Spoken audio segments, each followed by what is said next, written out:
Hello and welcome to the fourth guide to Ride and Drives. I am Simbiat Yusuf, Communications Associate with Fourth, and I will be moderating this webinar.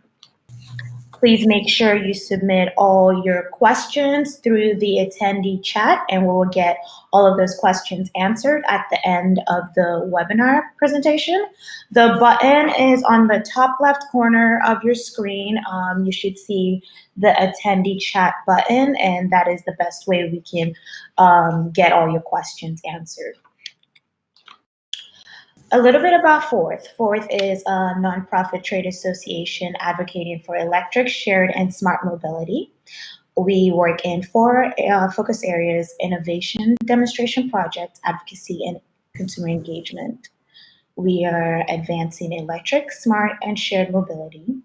You can find more information about Fourth, membership, and other events on our website at fourthmobility.org. And a little bit, Fourth hosts the annual Roadmap Conference, and in 2020, the Roadmap Conference will be held in conjunction with EVS 33, the International Electric Vehicle Symposium, and that event will be on June 14th through the 17th of 2020.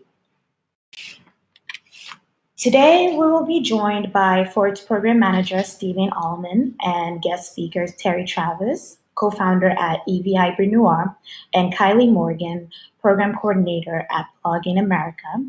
This webinar will provide an in-depth look at what it takes to plan and carry out an EV Ride and Drive event. Stephen manages Ford's EV Ambassador Program and organizes Ride and Drive events in Oregon, Washington, and California. Prior to Ford, Stephen worked for Multnomah County on urban forest management and community outreach. Stephen holds a Bachelor of Science in Environmental Sciences from the University of Oregon. Kylie Morgan coordinates EV test drive events around Southern California and oversees two national campaigns for Plug America: the Drive Electric Earth Day, April 2020, and National Drive Electric Week on September 14th through the 22nd of 2019. She was previously a pre-litigation project manager at Y&Y, working with businesses to find feasible alternatives to improve the marketplace. And our last speaker, Terry Travis, is the co-founder of EV Hybrid Noire, the nation's first and largest multicultural network of diverse electric car drivers and enthusiasts serving as a voice for the community. EV Hybrid Noire focuses on electrifying, educating, and engaging diverse communities through mobility by providing education and affordable access for all the next generation vehicles, such as electric, shared, and autonomous connected vehicles. Without further ado, I'm going to pass it along to Stephen, which will give us the first slide of the presentation. Hey everyone, my name is Stephen Almond. Thank you for joining us for a webinar about ride drives. All right, so let's just jump into it on the next screen here. On the right side of the screen, you will see two EV adoption maps. The one on top is from 2017, and the one on the bottom is from earlier this year. As you can see, adoption increases unproportionately across the country. Now, ride and drives can be really useful for the communities that have already started adopting electrification, so some of the areas in the blue, and also the communities that don't have as much exposure to electrification yet. They benefit the communities in the blue by kind of, reinstating the electric cars that are available in that area, kind of showing people what is, the new stuff that's coming out, as well as showcasing some of the local used EVs in the area, because some of those are very good deals.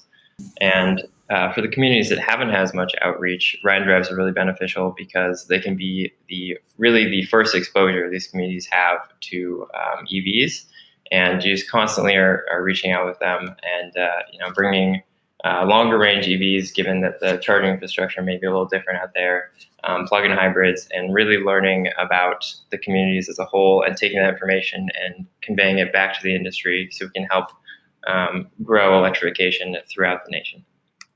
All right, so the basics of ride and drives and why they work. So the reason ride and drives work really is because driving an EV is fun. And we have to create a positive, memorable experience that will make people really want to buy an EV and imagine themselves in one in the future. Yeah, this is just the most important thing, and that's why we do it. All right, so next slide. And you want to keep focused on why you're doing the ride and drive in the location that you have chosen. So these are some of the questions you want to ask yourself throughout the planning process, and maybe even before you get started. Really stay focused on the mission of how can this community benefit the most from going electric. You know, each community may have a slightly different view of what that's going to look like. So keeping that in mind will really help make the event better for the community as a whole. All right, so different types of audiences are going to require different messages. For example, in some of the areas where there hasn't been a lot of EV outreach yet, you may want to start with local businesses. You might want to talk to them about fleet electrification, workplace charging. Workplace charging can be really important because employees that work someplace that has workplace charging are 20 times more likely to buy an EV. Also, charging infrastructure. For example, local businesses can install a charging station to drive traffic to their business, and this can be a good way to get the community used to seeing charging stations and feeling more comfortable with the technology as a whole. When you're interacting with urban communities, they have a lot of transportation options, so you can get a little bit more creative. You can bring kind of the latest and greatest EVs that are available. You can also bring out some of the shorter range used EVs as well. For rural communities, you're a little bit more constrained. Commutes are longer, and there's often less charging stations. So you want to keep that in mind. Maybe bring some plug-in hybrids just to get them used to plugging in, used to the technology, understand the savings of going electric, as well as long-range EVs.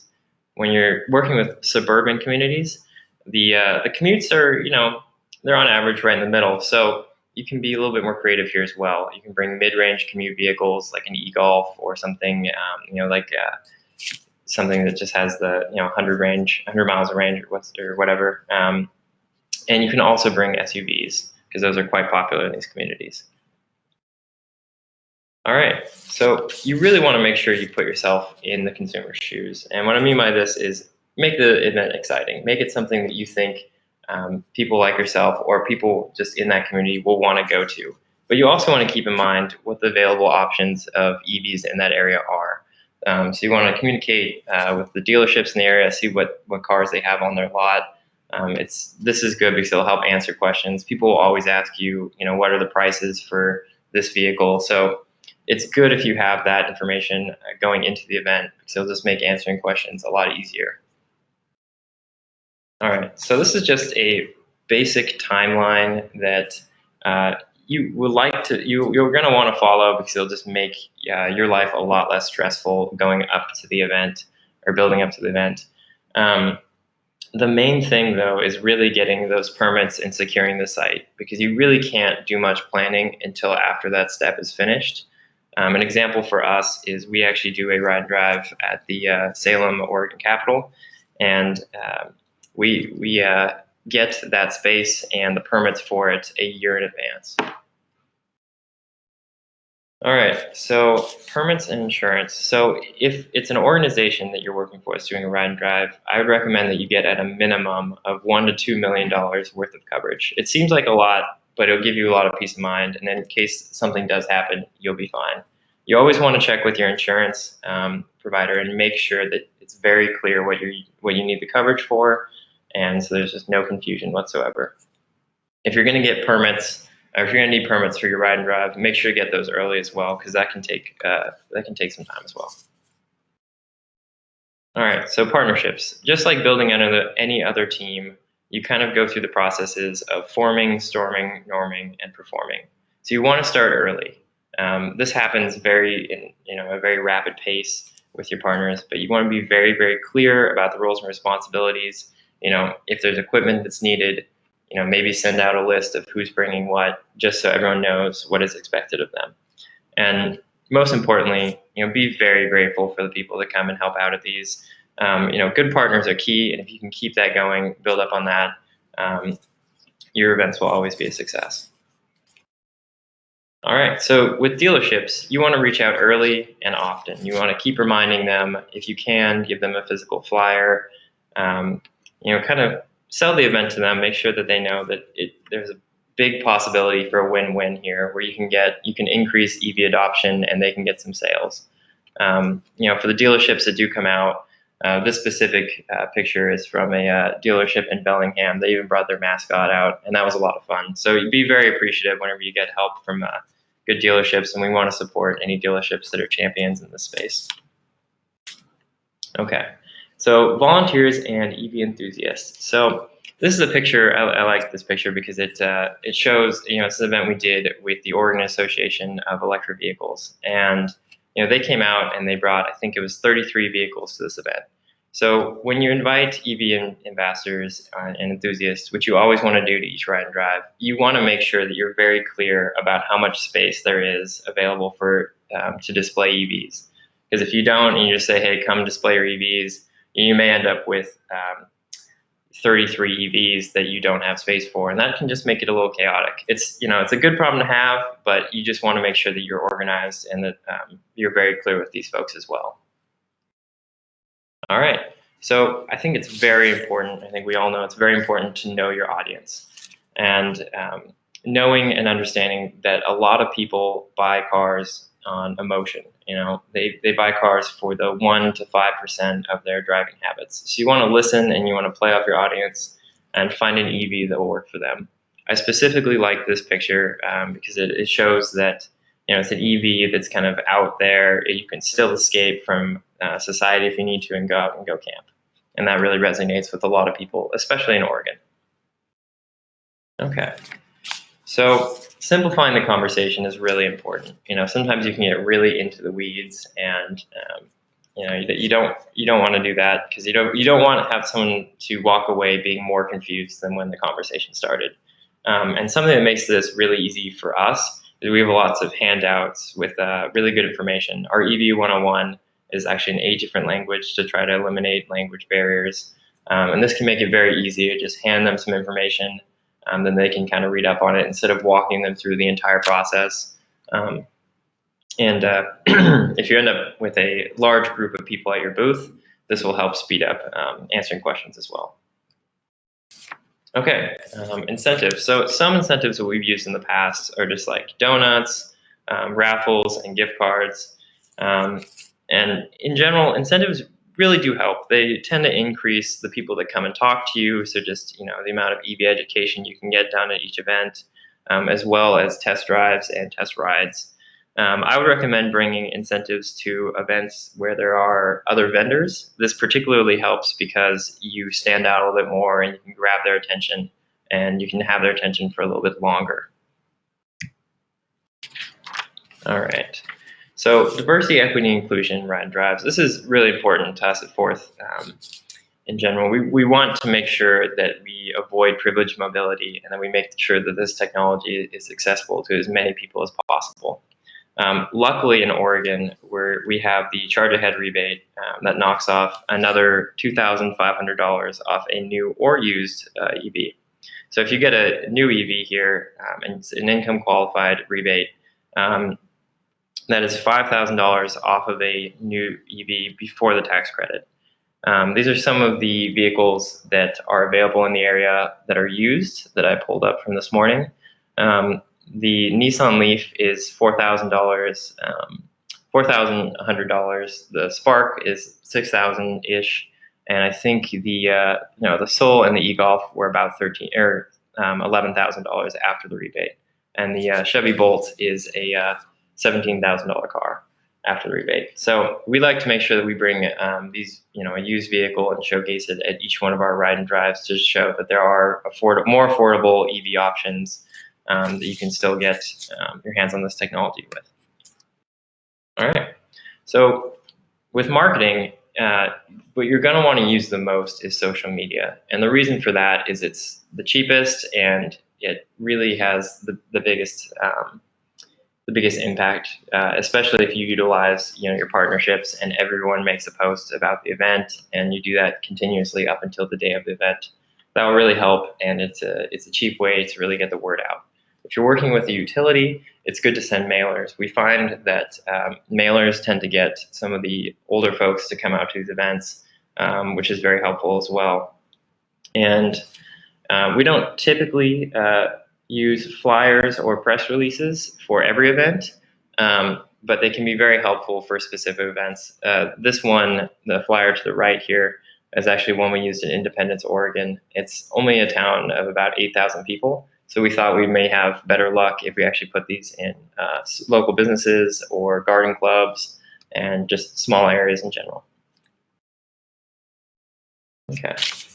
So in general, you'll need some variation of these items for each ride and drive, especially the safety gear. That's very important. You want to make sure that you have that on hand all the time. So if you talk to your partners about what they can bring, you can really cut down costs. It helps to make a list. You may not need these specific things, but if you do know what you need long before the event starts, that'll make it much easier. You can check off who's bringing what, and that'll save you a lot of money. All right. So route planning, I'm not going to talk about all of these, but some cars, I think it's good to have different routes for the different EVs because it can showcase some of the different cool features that each one of them has. The Chevy Bolt, for example, it kind of gamifies efficiency. So if you were to go on a 5-mile test drive, which is a little longer than I'd typically recommend, it would give them an efficiency rating for their drive.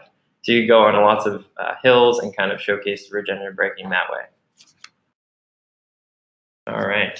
So ride and drives are a lot of fun, but they take a lot of preparation, patience, and positive attitudes. So it's really important to remember to appreciate your team. And so I just got to say a huge thank you to the Fourth team and all of our amazing partners. I know I couldn't have done any of this work without you. All right. That's all for me. Thank you so much for your time, folks. Thank you so much, Stephen, for a great and superb presentation on Ford's effort in riding drives. And now I'm going to pass it along to Kylie Morgan from Plug-in America. Hi, thank you so much for inviting me today, and I'm happy to speak about Plug-in America's experience in this area. So just a brief overview, Plug-in America is a nonprofit, supporter-driven advocacy group. Our mission is to accelerate the shift to plug-in electric vehicles. We help consumers, policymakers, and auto manufacturers to understand the benefits of driving electric, along with providing lots of great practical, objective information to answer common EV questions. And so one of the main ways that we get the word out about EVs is our EV test drive events. This year, Plug-in America executed more than 18 ride and drive events. And today I'll be focusing on my experience managing our Southern California events, although we do others throughout the country. And so these events in Southern California focused on disadvantaged communities and workplaces and resulted in more than 1,200 test drives and rides in 2018 and 2019. So some key trends that we noticed were that a lot of people have very little knowledge on even the basics of EVs. So as Stephen mentioned, it's really important to have collateral outlining, answering common questions like the difference between an all-electric vehicle and a plug-in hybrid. Also don't assume that people know what the different levels of charging are. Also, people were really impressed by the vehicle's performance and cost-saving benefits. So, it really showed us that just putting people behind the wheel can really make a difference on their impression of EVs. And it can show them that they're fun to drive, not just good for the environment. So some challenges we saw were that for our community events, we tried to pair with an existing event that featured multiple activities. We tried to avoid standalone test drive events because it was difficult to get lots of attendance when you only have one activity. Also, if you're doing a community event, it's a good idea to have an incentive like a free lunch or a Starbucks gift card for people who drive or ride in an EV.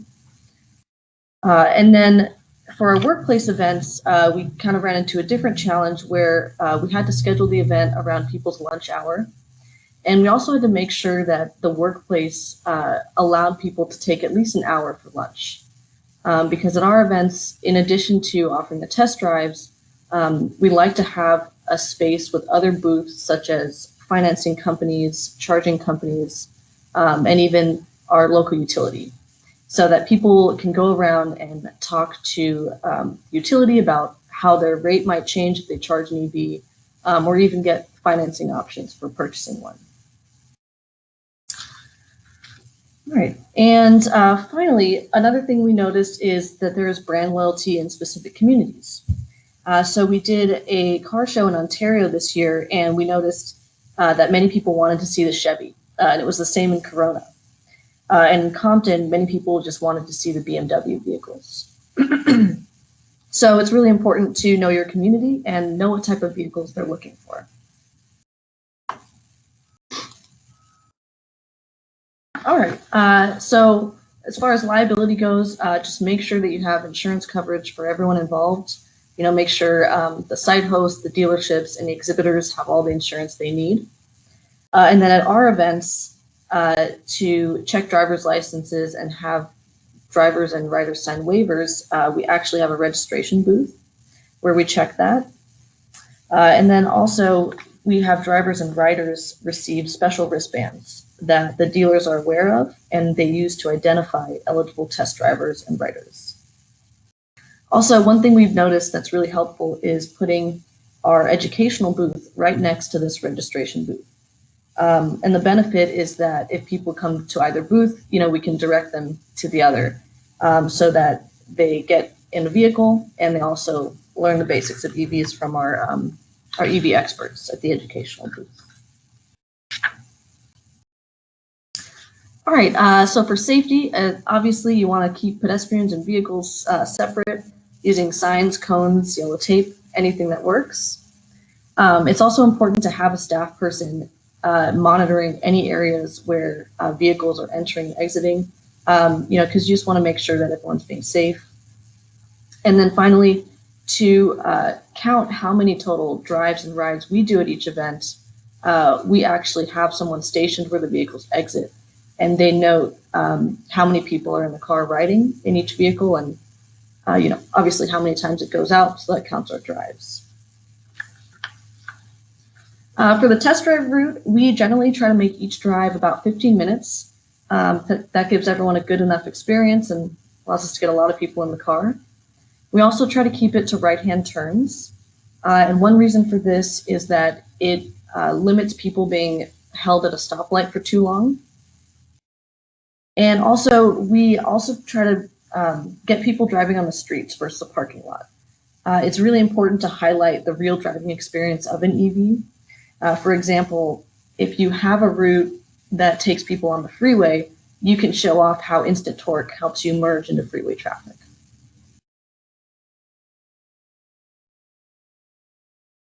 All right, so some resources to organize your event. Plug in America, or many EV owners are very passionate about their vehicles and they're eager to educate the public. So Plug in America and the Electric Auto Association both have extensive networks of EV drivers across the country.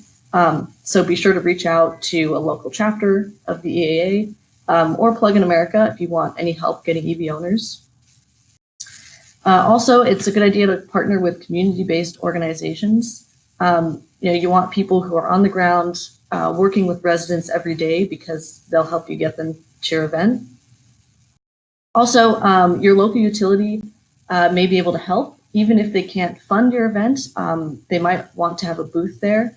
And a lot of people want to know how charging an EV is going to affect their rate, their electricity rate. So it's good to have a representative there. And as I mentioned before, at our events, we do try to have other exhibitors that are related to the EV space so that people get a clear idea of, you know, any question they want to know about owning an EV, whether it's financing, charging, and even other fun things like having electric scooters. That's kind of a cool activity to add to your event. So for inviting local dealers, some tips that we've learned are if you're having a really difficult time getting any dealers, you might incentivize the salesperson with a gift card or other kind of courtesy gesture. You can also create a discount for employees or local residents if they come to the event and take a drive. And also weekdays are generally less busy for dealerships, so weekday event is a good idea. And then dealers are generally unavailable towards the end of the month because this is when they're trying to hit their sales quota.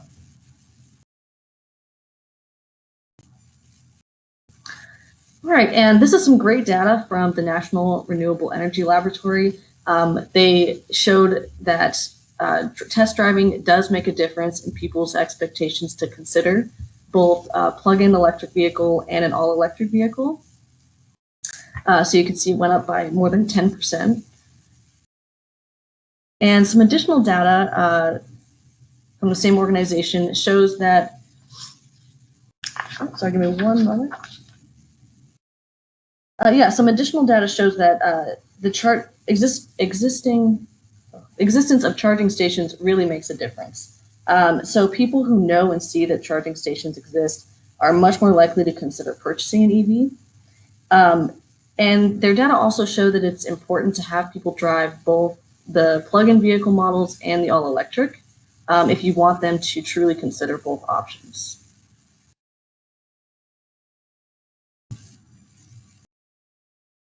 All right, and so this is a tool.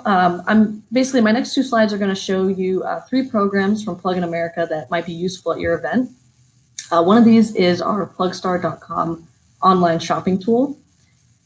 So this tool shows all the current models, prices, and purchase incentives by zip code. It also shows level 2 charging stations available for purchase, and it filters them by vehicle model. And it also connects shoppers with EV events and local dealerships.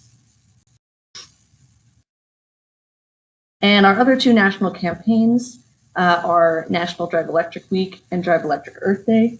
If you have an EV event planned during this time, I would strongly consider registering it on either of these websites, because if you do, and your event is in April or during National Drive Electric Week, then we can give you a free online event page, printed material, banner, press contacts, and other online resources. And that is it for me. Thank you, Kylie. We do have a question specific to Plug in America that I would like to ask. Could Plug in America potentially share a copy of their Ride and Drive waiver as a sample after the webinar? Yeah, I think we can. Yeah, definitely. And my email will be at the end of the webinar, so you can email me there as well.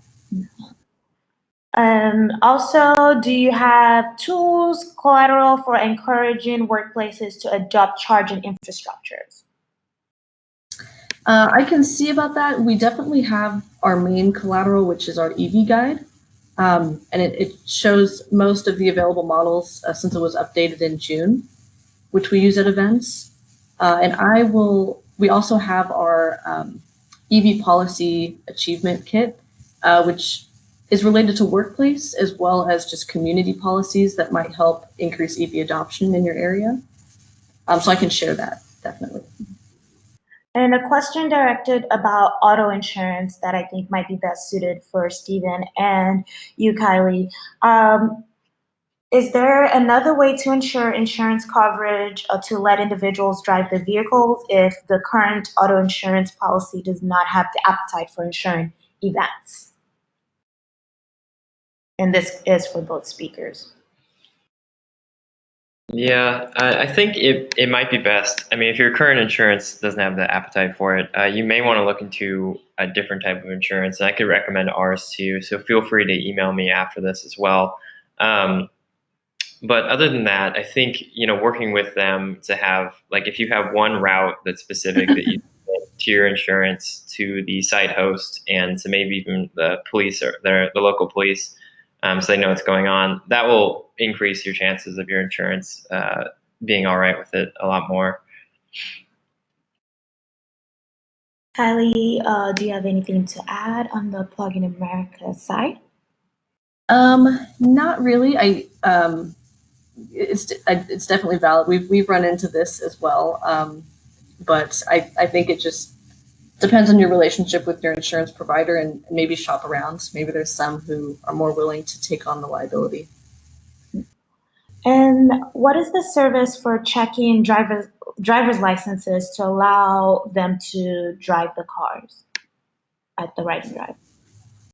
Yeah, so we actually have a hire staff who at our booth, and they just have people bring out their driver's licenses and check that they're valid and eligible.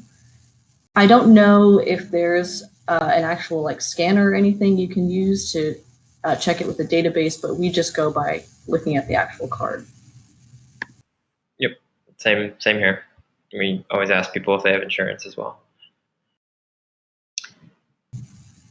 Okay, and one more question. An important part of your waiver needs to be a photo release so that you're able to use the photos to promote ride and drives. Is that something that is done currently, signing a waiver? We currently have 2 different waivers. Not every single person who does a ride and drive wants their photo taken, so we have the other as an option. We want to eliminate as many barriers, and for some folks, having their picture taken is an actual barrier. So we have it as 2 separate waivers, just to ensure that if people want to have their picture taken, they can do that, and if they don't want to, then we will not be using their pictures. So just something to keep in mind. Yeah, and then also to answer, there was an earlier question about tips for workplace charging. If it's okay, I'm just going to put a link to our policy Achieve toolkit or Achieve policy toolkit, and that will kind of answer that question. And I'm going to put this in the chat so everyone can see that. Awesome. Thank you, Kylie. Yeah, no problem. And some more questions we have. You previously mentioned insurance for ride and drive hosts, but what insurance do you usually require for participating dealerships? Are dealerships required to have insurance in order to participate in the ride and drives? So on our end, most of the time dealerships have their own insurance with policies that are quite large. So we typically let them take care of that. We do talk to them to make sure that they have it, but in most instances they do it. In some states, like if you're doing a ride and drive in Washington, they may be required to get a vendor's permit to show that they are advertising vehicles there. Yeah, and just a note, we recently did a ride and drive at Paramount, and this was a workplace ride and drive. They did have a really high request for our dealers. I think they wanted a $4 million insurance policy. So if you're doing a workplace ride and drive, just be sure you know things like that well ahead of time, because some places may require something really high. Okay. Absolutely, that's a good point. So this is more of a comment that can go for anyone planning or thinking of planning a ride and drive. You can use VeriScan, which scans driver's license info, performs a check on license validity, and provides waiver language that the driver signs, and all data are stored electronically. So this is an option called VeriScan for individuals planning or planning or organizing a ride and drive event. One more question regarding driver licenses. Do you need to keep a copy of the driver's license after the event, or is it just specific to the event and then the information is not stored? And I can let you, Kylie, take that first stab at that question. I would definitely keep a copy. Yeah, I always keep a copy of everything. That's my policy. Yeah, same. We just take a picture of it. But I think if you have a system that can automatically store the driver's license and get a waiver signed up and set up through a electronic system, that's great.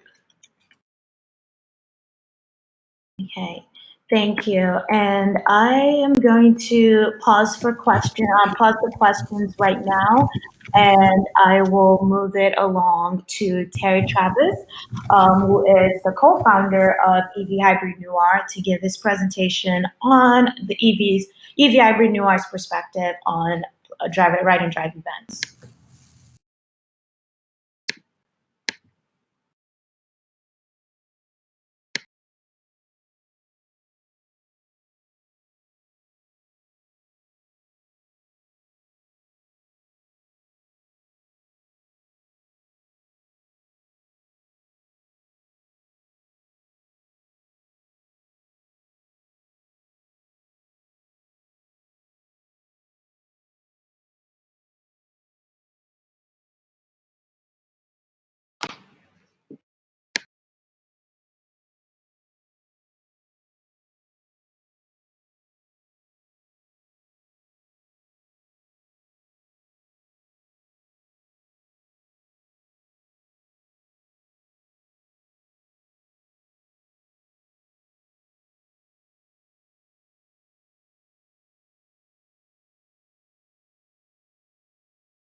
So Hi, it looks, everyone. Yeah, so we hear we see your the chat. Yeah, we're also can't hear Terry, so we're working yeah, on that. yes, we are currently working on that. And as we work on that, we do have another question. Has anyone on the panel ever done a ride and drive event for a residential apartment building? If so, are there specific lessons learned or best practices in regards to ride and drive events for residential apartment buildings?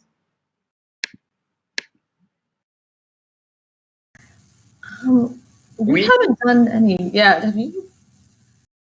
Yeah, we kind of we do we did a ride and drive at a fast charging station in Hillsborough that was specifically put there because it was close in close proximity to a bunch of residential apartment and multifamily um, housing units. And part of the reason that it's located there is because a lot of the folks in these communities will end up using that fast charging station since it's harder to get charging set up at multifamily complexes.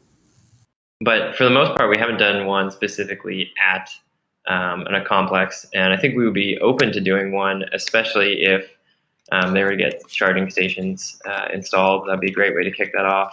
It's a good idea.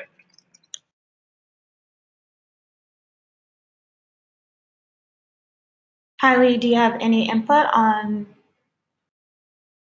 No, we haven't done any at residential complexes. Although, yeah, I mean that's a great idea because you know one complaint or not complaint one complaint we hear often in Los Angeles is if you live in an apartment building, there's often not a charging station for you, and not all apartment building owners are willing to install one just for you. So if you organize an event there and maybe the building manager sees how many people are interested, it could convince them to install some charging stations.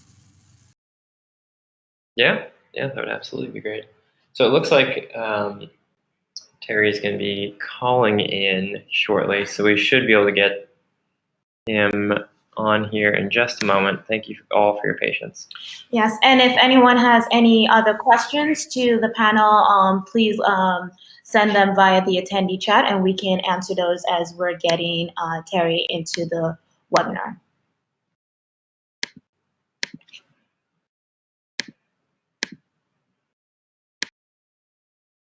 Oh, so this is, I see one question here. Do you have any tips for hosting an event where there might not be charging available anywhere in the city, but it's still important to show off EVs? So I have something that kind of applies to this, and that's one of our National Drive Electric Week events is in Mammoth Lakes, and basically there is only Tesla charging is what I've heard up there. So the organizer actually asked people from outside Mammoth Lakes to drive up in their non-Tesla EVs, drive up there for the weekend and give rides to people. And this is a way for to hopefully encourage the city to install charging that's non-Tesla charging, so that there's more eventually more variety in EVs up there. So yeah, that's just our experience with that.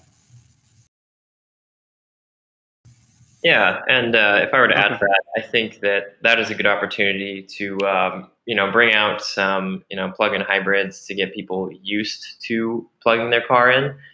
Since 80% of charging is still done at home, for most of these folks, long-range EVs will actually work as well. So, kind of getting them more comfortable with the idea of the fact that they could pretty much just plug in at home and wouldn't have to stop. It's not like a gas station or anything.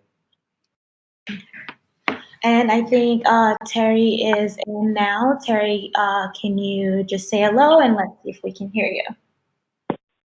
Hey, good afternoon. Can you guys hear me? Yes, we can all hear you. Thank you. All right, thank you. Thank you. Yep. So I'll just start off really quickly. Terry Travis from EV Hybrid Noire, the nation's largest network of diverse EV drivers, an enthusiast.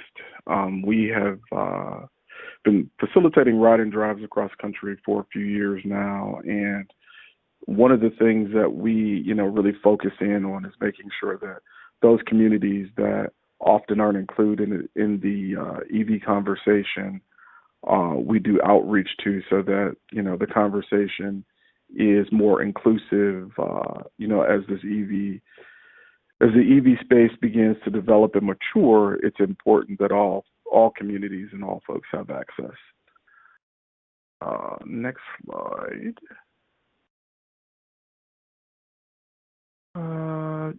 So, one of the things that we have, obviously I think it's been covered, but, ride and drives are one of the, easiest and most effective ways to get individuals engaged in this EV conversation. And so it makes a really big impact when you go and you have folks who are able to not only learn about the vehicles, but to, do a real world experience with them, and, are able to see how quick they are and how fun they are to drive and all of those different things. So, it's invaluable to definitely have ride and drives.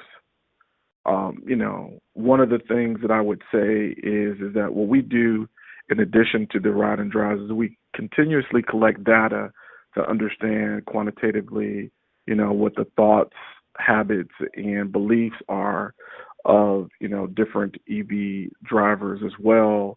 One of the things that we've really focused in on is that one-size-fits-all strategy does not work well for all consumers. You really have to tailor your messaging and your marketing collateral to make sure that it's reflective of your targeted community.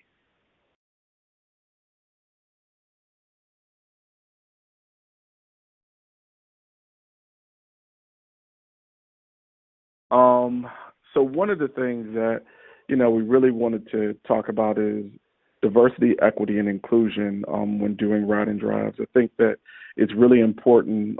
It's not a thing that, as early adopters, as we move out of the phase of early adopters, it's not a thing that a lot of folks have really thought about and really engaged in, and it's, as we move beyond the early adopters, it's something that we have to be very purposeful in. One of the things that we would suggest, depending on where your ride and drive is that you have multilingual and multicultural marketing materials. If you're engaging with a community that, is Spanish speaking, it may be very important to have Spanish speaking staff and team members to address and meet, the attendees where they are. Another area is vehicles at varying price points. We, literally, we have an event going on as we speak now, and one of the things that we were very purposeful on is making sure that there were vehicles that were pre-owned at the lower end all the way up to the higher end, just because we know that, it's going to be something that the more you show folks, the more apt they are to get into EVs. And, you want to definitely highlight incentives beyond the conversation around tax credits, because everyone doesn't really always qualify for those, particularly if you're looking at underserved communities. Another area to focus in on is barriers to EV adoption. So everyone, one of the things that we ask people about is, do you have access to the internet? And how is that for you? Because if a person doesn't have, good or reliable access on their mobile, it's going to be difficult for them to use PlugShare or any of the other applications, in the space. And then lastly, I would suggest or highlight the fact that, as the organizers, I would suggest that you come to the event prepared to listen, because, a lot of times people, as we move forward, folks are very educated in the space around electric vehicles. And, sometimes they have a number of questions that, they want to approach. And, it's good to be able to listen and be prepared to, meet them where they are. With the dealer engagement portion of it, this is probably the most critical piece to the success of a ride and drive is making sure that you have vehicles there for people to experience, and that you have things that are desirable for folks to see.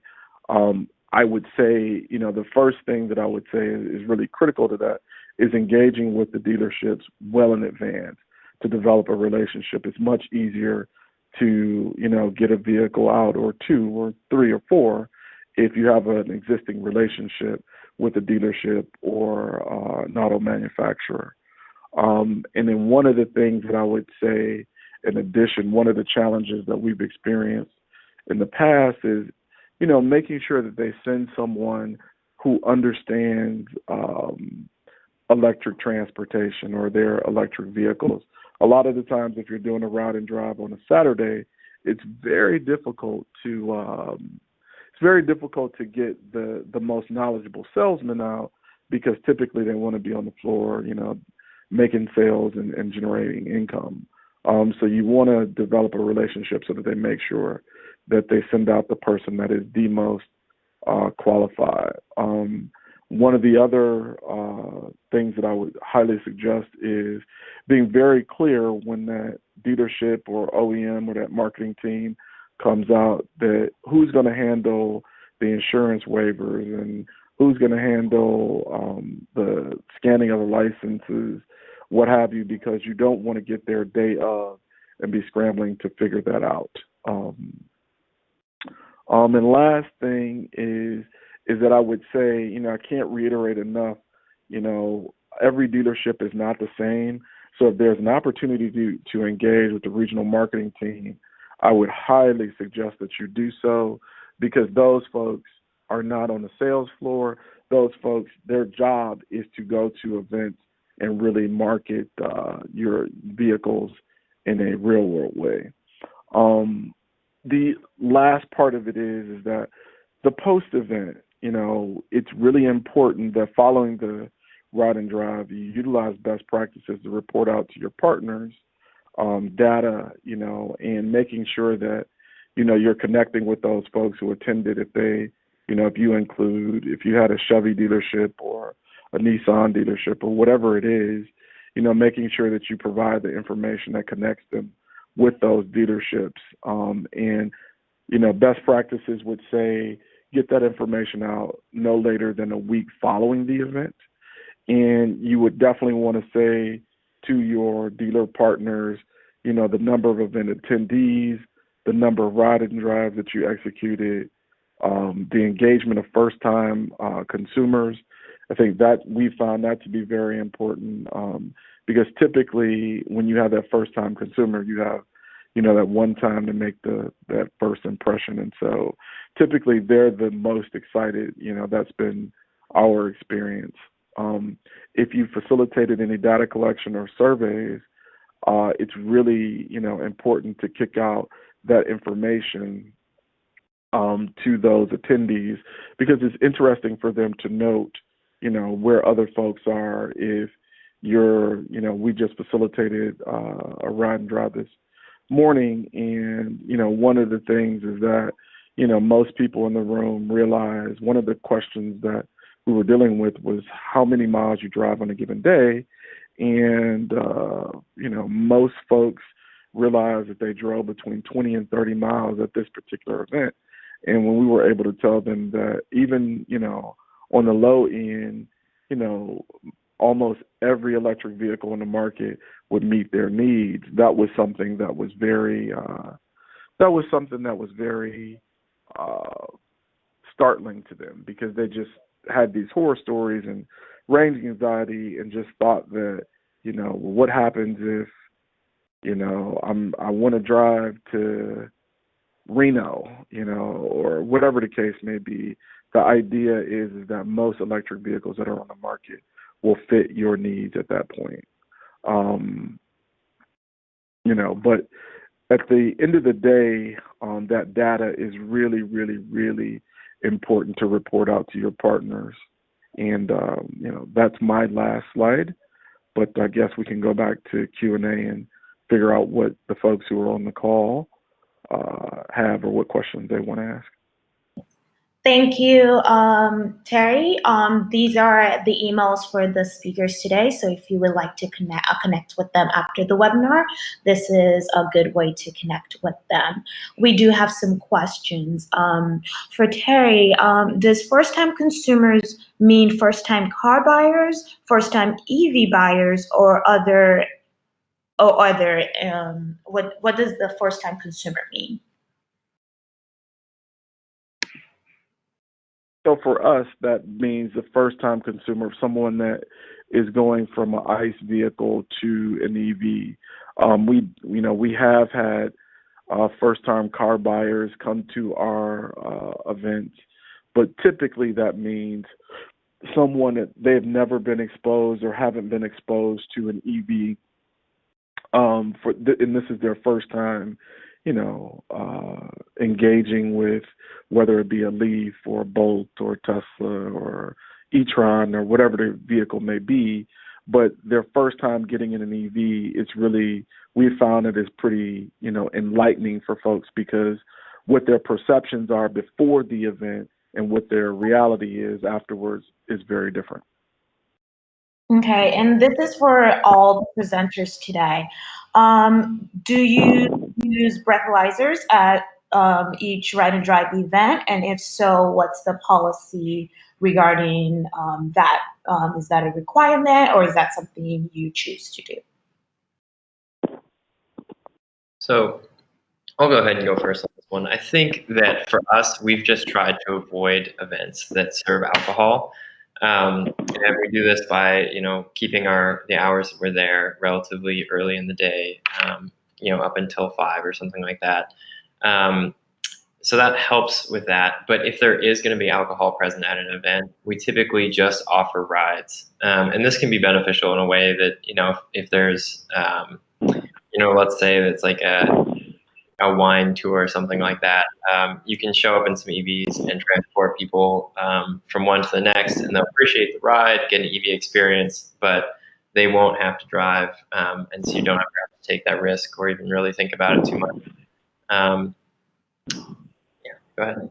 Kylie?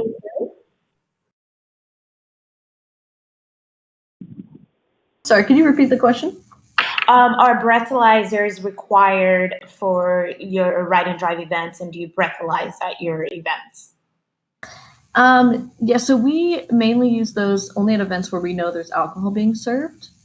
Otherwise we don't, really have reason to suspect someone would be under the influence at our event. Yeah, and I would probably chime in and say that for us, we try to stick to more family-friendly events, so that we don't have those issues. And, typically, and going back to engaging, dealers, many times our practice has been to have the dealers handle the IDs and the sign up for really primarily insurance purposes. And typically, if a dealership thinks that a person has been drinking or is under the influence of something, they will, kind of deal with it or handle it in their own way. But yeah, we try to steer clear of events with alcohol.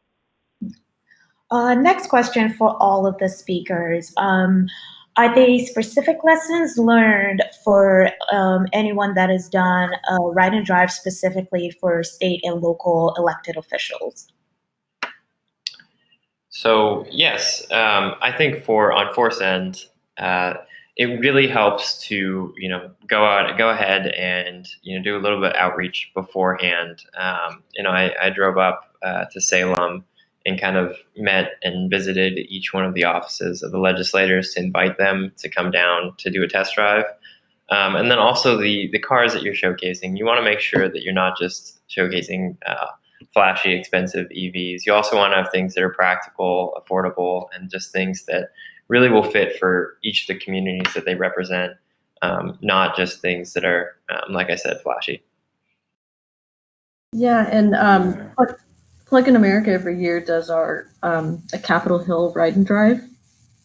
And one thing we notice is that we every year is different, but sometimes we get a lot of staffers as opposed to the actual elected officials. And so that, just don't be surprised if that happens. And it's still a great idea to connect with them because they can go and, report to their bosses and say, hey, EVs are great. And, here's my experience with them. And we did also notice that if you're doing a ride and drive for elected officials, there's going to be a lot more security concerns. So just, be prepared for that. Mm-hmm. Yeah, and I would add to that conversation that depending on who it is that you're engaging, whether it's Public Service Commission or a local elected official or state level, on the procurement list for most states is a leaf and bolts and bolts, and so I think that the optics of having the higher end EVs, sometimes can present somewhat of a challenge. But if you stick to the more practical other vehicles, it just seems to work out better. I think that a lot of folks, as elected officials, don't want to give the impression that, they're riding around in expensive vehicles on taxpayer dime. So, yeah. Another question. We find that used EVs sell very quickly at dealerships. Do you think used EV really needs to be promoted at ride and drive events? Do we see that that's an important selection of vehicles that should be part of the ride and drive events? And Kylie, if you want to take this first. I would say you should definitely still promote them. Yeah, I would say you should definitely still promote them because a lot of people have concerns about used EVs. They're worried that the battery might not be as great, or that the battery is going to fail them, too soon. So if you have them there, you can show them that the battery still charges all the way, still holds its charge, and you can dispel some of those worries. Yeah, I couldn't agree more. I mean, if you have, like, for example, a used Nissan Leaf, you can get a little thing called the Leaf Spy. It plugs right into the code reader, and you can actually download what percentage of the battery is degraded, how many times it's been fast charged. And doing that in front of someone will give them a lot of peace of mind. But then also, it's a lot about diversity, equity, inclusion. We showcase that there are used, more affordable vehicles because we want to show people that the cost of entry for an electric vehicle isn't always extremely high. And then with the cost of ownership being low, we really think that used vehicles offer a really good opportunity for low-income communities. Yeah, and I would jump in and say that more recently we did a HBCU tour where we went to historically Black colleges and universities and engage students, faculty, staff, and the communities around EVs. And we partner with a pre-owned dealer that we have a really good relationship with. And it was interesting, students and, folks from the community and faculty were really surprised at the price point of EVs. And so because it was, let's just use BMW to i3 as an example. The price point that folks were able to get that vehicle at, I don't think that they were thinking that you could get a BMW in that price range. And being able to have the flexibility to say that, not all, EVs are all one or two brands, but it's a wide, breadth of vehicles. And the other good thing about going to a used EV dealership is that, they typically tend to be brand neutral, and that's one of the things that we try to do and try to reinforce with our events is brand neutrality. So the idea is that pre-owned dealer is going to have, as many make and models as they can get. And so if one vehicle doesn't fit, there's another one that they probably have on the lot that will. Thank you. And we'll do two more questions and we'll wrap up after that. One thing we haven't really discussed much on the webinar is matrix and measurements of success at each ride and drive events. What do you what do you think? What are the measurements of success for an event? Number of rides, conversion, and how is this tracked? So at Plug in America's events, our measurements are the number of test drives and rides, as well as the variety of vehicles we display. And one of our goals is to track conversions, but that's definitely something you have to really think out and plan ahead to do, because it's difficult and it may not happen for several months or even years before that person actually makes a choice to buy electric and replace their current vehicle. Terry, Stephen, do you have anything to add to that? I think that, yeah, for us also, it's number of attendees. Sometimes, it is folks need to see things several times before they really grasp it. So, one of the other metrics that we use is, in addition to the number of ride and drives, but is the number of attendees, and we want to make sure that, we're getting vehicles at wide, array of price points to as many people as we possibly can. And for us, again, making sure that we have not just one market segment, but a wide variance of different folks. We reach out to, those community organizations. We reach out to professional organizations. We reach out to the local EV clubs. I think, a lot of this probably has already been covered, but I think that adds to the success of your event. And then lastly, just that data output, because this is still a very new industry, it's still a very new thing for most folks. It is really good to be able to gauge and see where people are in terms of, EV adoption. Yeah, kind of similar with both what Terry and Kylie said. I agree. We definitely try to track, how many people come to the event, and not only that, but like how many people actually stick around and talk to us. We kind of think of that as like planting the seeds. Even if they don't go on a test drive, they're at least interested in the topic. They'll go do some research on their own. And like Kylie said, you never know when they're gonna buy their next car and go electric. Thank you all. And if we did not get to your question today, feel free to reach out to the presenters, Stephen Almond, Kylie Morgan, and Terry Travis. They will be happy to answer any questions regarding ride and drives, planning ride and drives, and executing ride and drives. Thank you so much for joining us today. I want to say a final thank you to our speakers, Stephen, Kylie, and Terry, for great presentations on strategies to carry out an electric vehicle ride and drive event. Like we said, please feel free to email any additional questions. We will send out the presentation slides after the webinar. And our next webinar is going to be coming up on September 10th, where we will be discussing dealership engagement, making the EV case to dealerships. Our senior program manager, Thor Inkley, will be joined by the campaign representative at Sierra Club, Hill Lee, and they will explore some strategies to empower the dealerships to sell electric vehicles. Again, thank you so much for joining us, and we hope to see you on September 10th. Thank you so much. Thank you.